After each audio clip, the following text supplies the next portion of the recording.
Thank you for joining me and others at Cannington and Westfield churches in Somerset in the UK.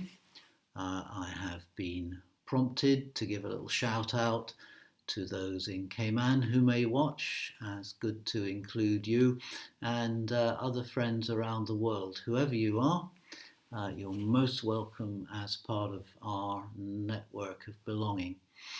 And this is a time under the coronavirus outbreak when we are discovering new ways of being the church, because not meeting in the building really does make a bit of a difference to us, and it's proving quite helpful to learn to be church in new ways. And I hope that some of those ways will be ways that we can hang on to when the emergency is over.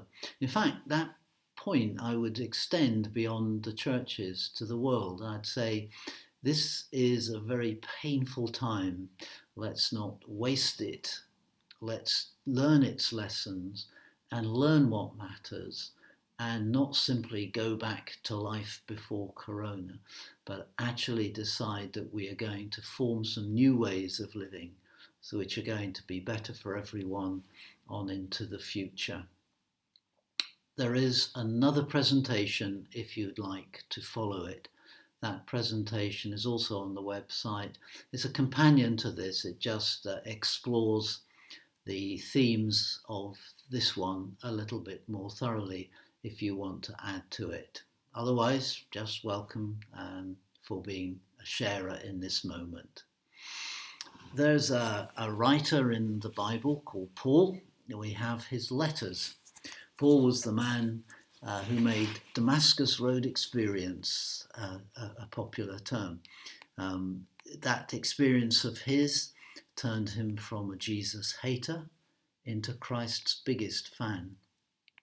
And he went on to do a lot of things, and it's really great that we still have some of the letters he wrote, and they're there in our Bible. They're concerned with deep truths about God and about the gift that is ours in Jesus, and some practical hints for how to live as a Christian in the Roman world, hints that actually have application in different ways to whatever world you're living in. When not writing letters or preaching or travelling between churches to speak with them, he travelled carbon neutral, of course. We're not generally annoying people, because that's the thing that Paul really did a lot of. It didn't matter whether you were his worst enemy, whether you just belonged to one of the churches he spoke at, or whether you were his closest friend, he seemed to annoy you, seems to have done it a great deal. When he wasn't doing all those things, Paul was a tent maker. That's how he made his living. And here are some words that he wrote to some friends in a church in Greece. It goes like this: "We know that if the earthly tent we live in is destroyed, we have a building from God, an eternal house in heaven, not built by human hands." It's a simple enough picture, a picture of a tent compared to a house. And he's saying that this living, this body, this life is like a tent. It's suitable for packing up and moving. It's suitable as a temporary accommodation, but it's pretty vulnerable and it won't last forever. Against that, he compares that a house that God has established for us in eternity. He's saying there's something beyond that is actually the permanent thing, the stable thing, the thing that doesn't shake around in times of change, etc. I know somebody who, whilst sleeping in his tent, had his arm broken because he was trodden on by a passing elephant. Had he been sleeping in a house that night, he wouldn't have suffered. There's a big difference, however good the tent is, and I'd like to think Paul would have tried to make tents that would last and be strong and so forth. But nonetheless, a tent can never be as stable and as dependable as a solid, firm building. I'm thinking of the coronavirus a bit like a gale force wind. Don't know if you've ever uh, weathered a storm while sleeping in a tent, but it can be quite lively. And you can lie there wondering if your shelter is about to be destroyed, torn apart, blown away, or at least blow over and make you wet or something. It's very different to riding out a storm in a solid building.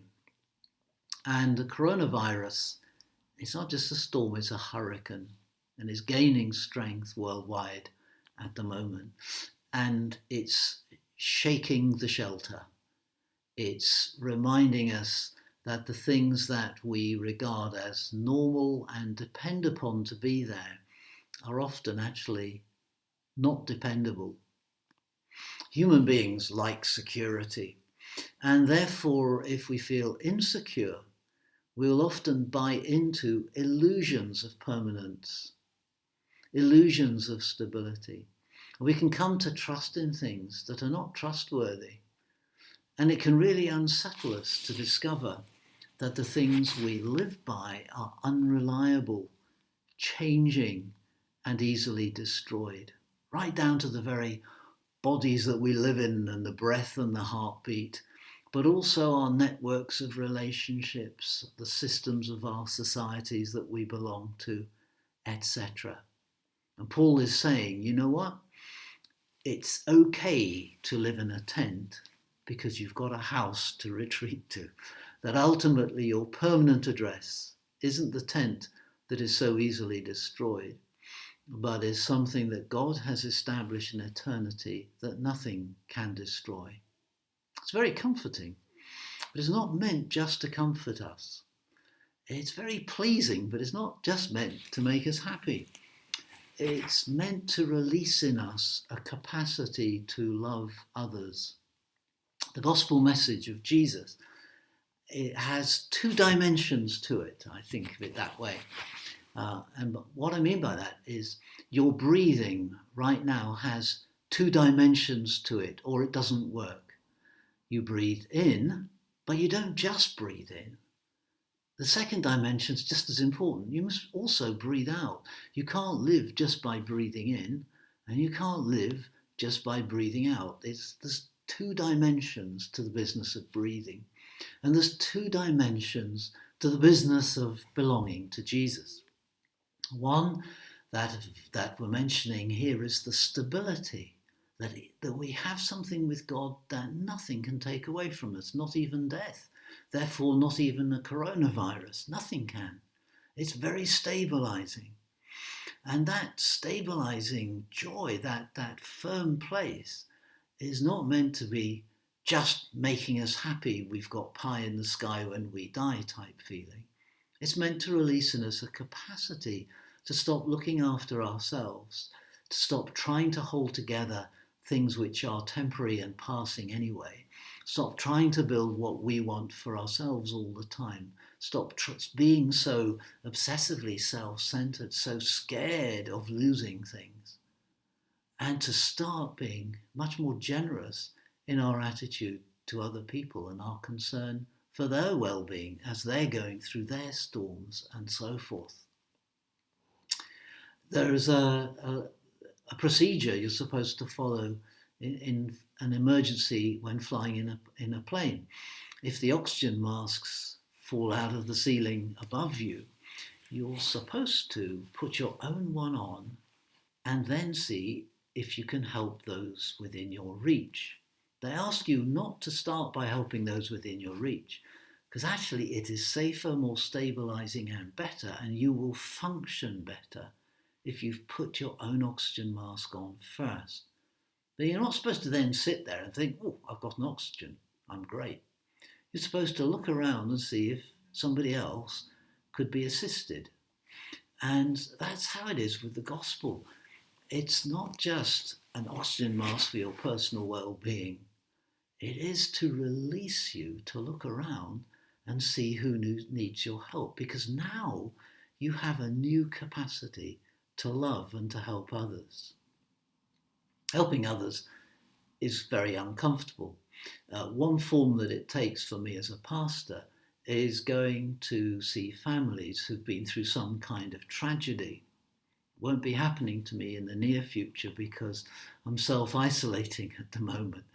But it is part of my normal work. I remember one occasion, early in my ministry, so many years ago, I admit, I went to the home. Nobody knew me in that home. I didn't know any of them. But the young man of the younger brother, the younger son of the house, had just died in a car accident. And his parents and older brother had called for me to go and support them. I felt very nervous as I approached the house, because I always do. It's a feeling of, well, I'm not going to know the right things to do and to say.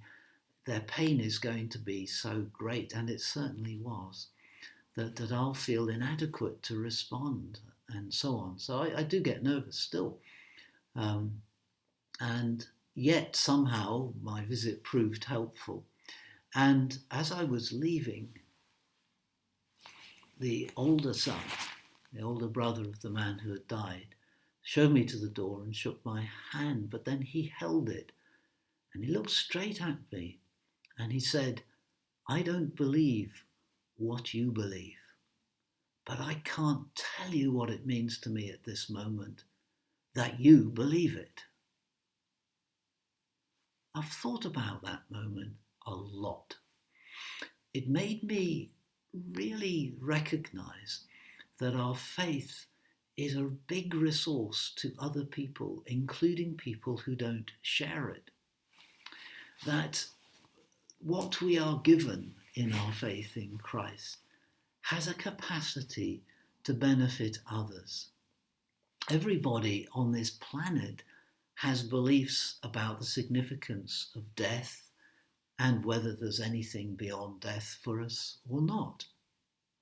And nobody, whatever their belief, can prove themselves to be right. Well, except, I would say, the one credible example of resurrection, which is Jesus. The good news that his resurrection brings us, and that's what Easter, which is soon coming, is all about, celebrating his resurrection from the dead and the hope that it brings to the entire world. The hope of the love of God in triumph over all the human ills and all the problems of this earth.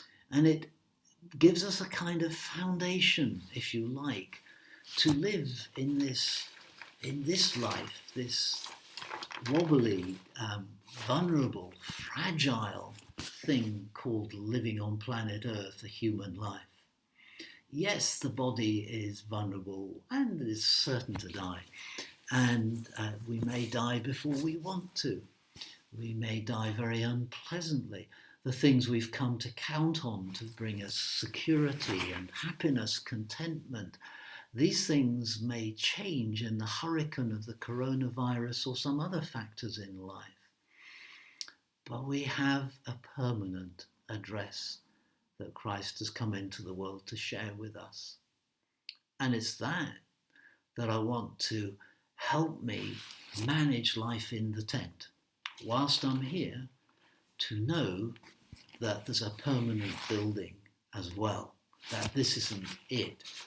And so knowing that, let it free me and give me capacity to look out beyond my own coronavirus concerns, or even my own family coronavirus concerns, or even my only friends' coronavirus concerns, to the world and to people who are going to be much less well off than I am if this comes into my house, etc.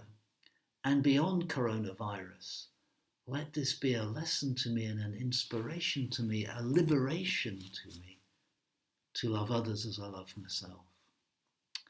Father God, I get scared, I get unsettled, and life isn't quite how I'd like it to be. In fact, sometimes it's a lot not like it. Give me faith.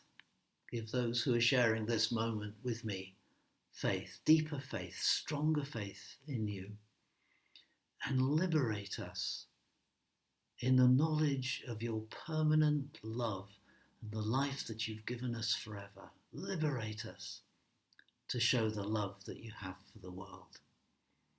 Amen. So, God bless you. I hope your week ahead is a good one. Feel secure and look out for others. I'll maybe see you next time. Bye.